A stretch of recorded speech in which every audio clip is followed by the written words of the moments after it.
Hello. For my tasting today, I have a leading Australian wine brand to look at. This is Jacob's Creek Shiraz Cabernet. It's the 2023 vintage of that. It's the Jacob's Creek Classic Shiraz Cabernet. And Jacob's Creek is a brand that competes with some of the other major Australian brands such as Yellowtail and Wolf Blass to be the country's top-selling brand. But Jacob's Creek was also a key brand in growing Australia's wine exports back in the 1980s and 1990s. And I think actually it was this particular wine, the Shiraz Cabernet, that did a lot of the heavy lifting in that. And even today, this remains the most popular of the wines within their now really quite broad range. The brand is historically based in the Barossa Valley, and I guess the name Jacob's Creek actually ties it to a place there. And as a brand, it's gained a reputation for providing good value wines. And I think actually a lot of that initially was to do with this wine, the Shiraz Cabernet, and its white partner, a Semillon Chardonnay, being able to deliver the flavours of the premium varieties, Cabernet Sauvignon and Chardonnay, but in conjunction with complementary varieties. In the case of the red, the Shiraz; in the case of the white, the Semillon, where those widely available varieties were cheap and whose inclusion actually brought down the overall price of the brand. Today, the Jacob's Creek range spans several quality tiers, as well as having expressions of different varieties. Fruit sourcing for Jacob's Creek is entirely done from within Southeastern Australia, and today I understand the brand produces somewhere in the region of 6 million cases of wine a year, so that's about 75 million bottles. The wine is produced at their winery in Rowland Flat and are exported to somewhere in the region of 70 countries worldwide. Now, the company synonymous with producing Jacob's Creek is Orlando, but several other companies have been involved both in its naming and its development. The background is really quite complex. Now, Gramp & Sons, a company whose name is actually on the label today, were established in 1847 when Johann Gramp, an immigrant from Bavaria, planted vines alongside the banks of Jacob's Creek at the southeastern end of the Barossa Valley. He made his first wines in 1850 and sold those under the Orlando label. Now, the history of Jacob's Creek actually starts in 1839, when William Jacob comes to the southern part of the Barossa Valley as an assistant surveyor who was working for Colonel Light. Now, Colonel Light is the person who surveyed and laid out Adelaide and also surveyed the Barossa Valley.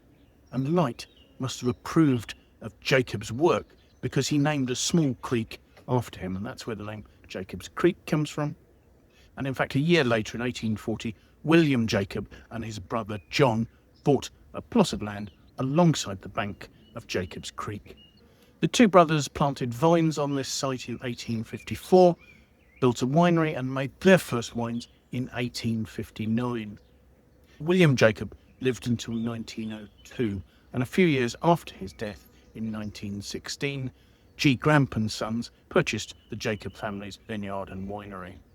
Moving on to the 1950s and 60s, that saw G. Gramp & Sons being right at the forefront of technological changes that were going on in the Australian wine industry. They pioneered the production of sparkling wine using the Charmat method, with their brand, Barossa Pearl, becoming very popular. They were also one of the first producers to cool ferment white wines, particularly Rhine Riesling, such as their Steingarten Riesling. Now, in 1971, G. Gramp & Sons was purchased by Reckitt Coleman, and in 1976 they released a wine in Australia that was from the 1973 vintage, and that was called Jacob's Creek Claret. It was a blend of Shiraz, Cabernet Sauvignon, and a small portion of Malbec. Now, this wine was actually exported to the UK, but there it was sold under the name of William Jacobs. Then it was marketed as having been imported and bottled by Coleman's of Norwich. Now, as the wine that was Jacob's Creek gained traction in the Australian and other markets, it was decided to align the naming of these wines, and the brand began being sold in the UK market as Jacob's Creek. The export drive that had been planned in 1984 was very successful, with the brand very quickly reaching 1 million cases, with wines from other varieties being produced under the same name. In 1989, the French company Pernod Ricard acquired Orlando Wines and their Jacobs Creek label as their first major expansion into Australasia. Now, much more recently, in April 2025, the division of Pernod Ricard Winemakers, was purchased by Australian Wine Holdco Limited, who also owned Accolade Wines, and merged the two entities, forming a new global wine company called Vinarchy. Vinarchy has a portfolio of well-known brands from Australia, New Zealand, Spain and South Africa. These are headed up by the likes of Hardy's, Jacobs Creek and Campo Viejo, but they do also own brands such as the Australian brand Orlando and its sister brand St Hugo.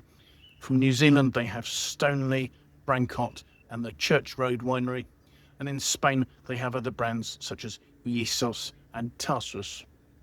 Now, a little about this wine. Jacobs Creek source Shiraz and Cabernet from across southeastern Australia, predominantly South Australia, but some of it comes from further afield.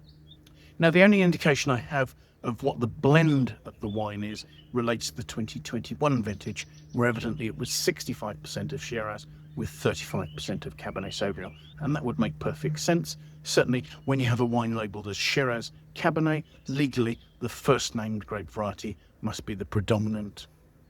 And the notes I've seen suggest that most of the fruit from that came from the Riverland region, with another possibly slightly higher quality portion coming from Langhorne Creek, some other wine coming from the Murray-Darling region. Now, the Riverland region is about 200 kilometres northeast of Adelaide, centring around the towns of Renmark, Berry, Loxton and Barmera. It's an area of flat, sun-drenched vineyards that have been set up to be highly mechanised.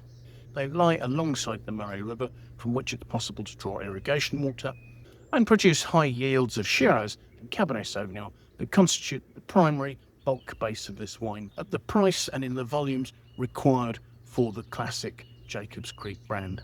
Langhorne Creek, on the other hand, is 60 kilometres southeast of Adelaide. It's on the Fleurieu Peninsula, near the mouth of the River Murray and Lake Alexandrina. It's a region of deep alluvial floodplains.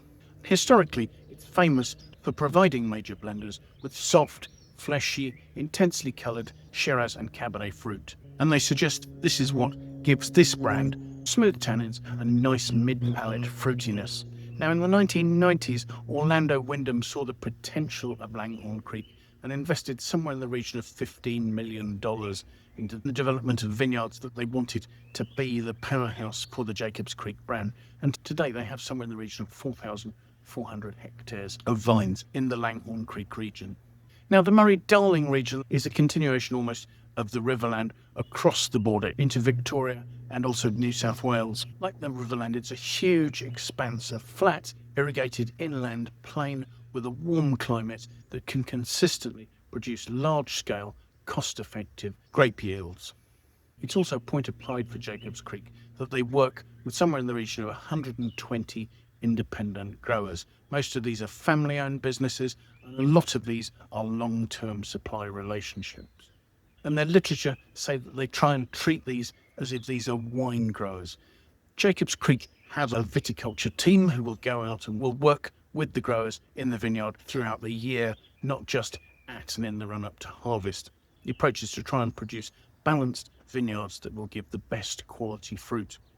So they're managing all the aspects of vine health and grape quality, so ensuring that irrigation is sufficient but not excessive, that canopy management is sufficient to ripen the fruit without producing shade that will detrimentally affect quality, ensuring bunch weights are sufficient to get optimal yields without overproduction, and after harvest is over, after a short break, they'll return and they'll advise on pruning to set the vineyard up for the next year's crop. Jacobs Creek also make clear that they're committed to sustainable wine production, and that's actually stated on the side of the label there.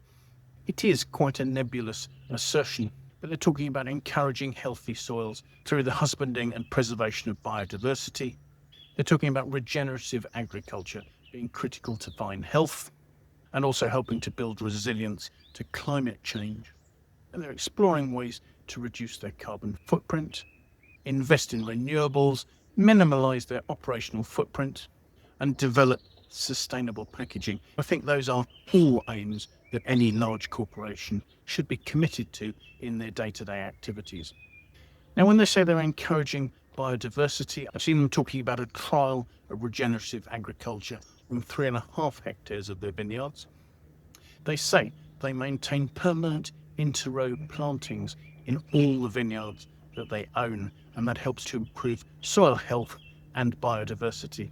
Evidently, they've restored 35 hectares of the Jacobs Creek waterway and the nature surrounding it, and they've planted 63 hectares of native vegetation on their own vineyards in an effort to provide more habitats for the indigenous wildlife. Now, these are all very creditable projects and trials, but at this stage it does seem that if they have 4,400 hectares of vineyard in Langhorne Creek alone, these efforts, creditable though they are really only just touching the surface. Now, I don't have details of the winemaking here. My assumption is that this is a wine that will have been made in temperature-controlled stainless steel tanks.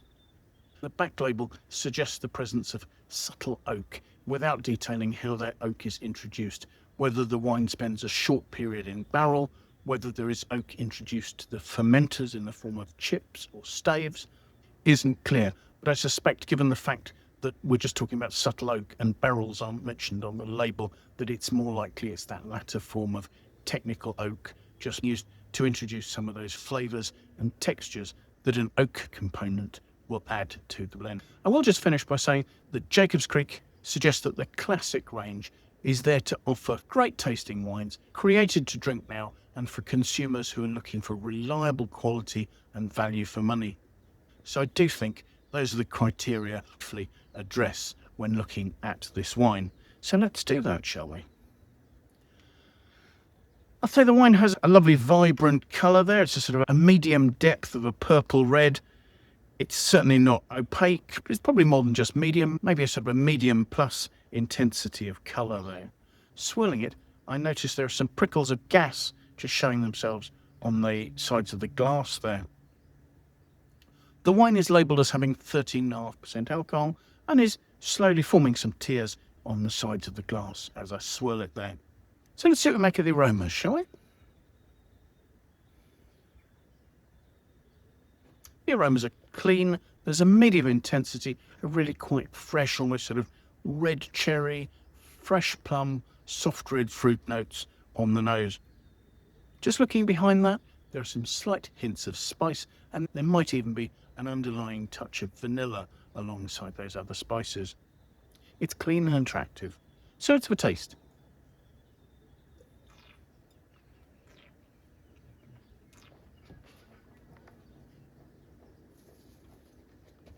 On the palate, the first thing I would say is that I'm not seeing an immediate touch of sugar that's been left there or introduced to smooth out a wine that lacks suppleness. This actually starts with fresh fruit, and then after that, there's a structure of fairly grainy tannins just asserting themselves on the mid-palate. They're not particularly drying or harsh, and I don't think the acidity is really high because they're not really that mouthwatering. But there is a smooth, powdery structure at the front of the mouth that's giving a little bit of grip. The wines are mid-weight, the alcohol is balanced, there is some fresh acidity there, it's keeping the wine in balance, and there's some quite reasonable length of fresh red fruits. My first thought is red cherries, but actually behind that there's a sort of a fuller, more plummy note. It's taking a while for any black fruit notes to come through here, and even though I'm looking for them, I'm not really seeing clear notes of cassis. There might be some slight notes of elderberry and blackcurrant, but really it's the red fruits that are coming through on the front of the palate and are lasting through to the end of the wine. There isn't a huge complexity, but there are some hints of pepperiness, a touch of cedar, and a little bit of slightly rounding vanilla influence that's actually tying all the elements of this together. It's a nicely balanced wine. Although I don't think the acidity is particularly high, I think the tannins are well handled, and that's providing a structure around which the rest of the wine sits quite harmoniously. It has quite good ripeness through the red fruit side of the spectrum without having an overpowering high alcohol aspect. I think it's a wine that's completely ready to drink now. I did wonder whether the 2023 might have been on the shelf in the shop for a little while, but I think this is a wine that possibly has the legs to continue drinking for a couple of years without any sign of decline. To me, it's a well-made, attractive, straightforward wine with good fruit and a little complexity. In terms of a score, I looked at winesearcher. The aggregated critic score there hasn't been added to for a couple of vintages, and that comes through at 84 out of 100, which I think actually is unfair to this wine. I don't want to overstate it, but this is very drinkable. I think a score of 87 out of 100 would better reflect what I'm tasting here. I think it's a well-made, completely unobjectionable, approachable wine that seems to be demonstrating a quality level that should be reliable. So thank you so much for joining me. I do hope you've enjoyed the tasting. If you have, it would be fantastic if you could press the like button for me. I'd really appreciate that. And if you are watching these tastings and you enjoy them, it would be great if you could consider signing up and subscribing to my YouTube channel. If you want to do that, do also be sure to set yourself an alert so that you can be notified every time I publish a new tasting. If you have friends you think might like to watch, please feel free to pass it on to them. I'd really appreciate your support in that way. In the comments box below, it would be great to see your comments, questions, suggestions, any feedback about the wine tastings that I'm making, about the wines I'm looking at, any of the aspects of the tastings would all be really interesting to hear from you. So do please feel free to leave your thoughts there. So thank you so much for giving up your time to watch, and I do hope that maybe you'll manage to make some time in the very near future and come and join me for another tasting. Till then, bye for now.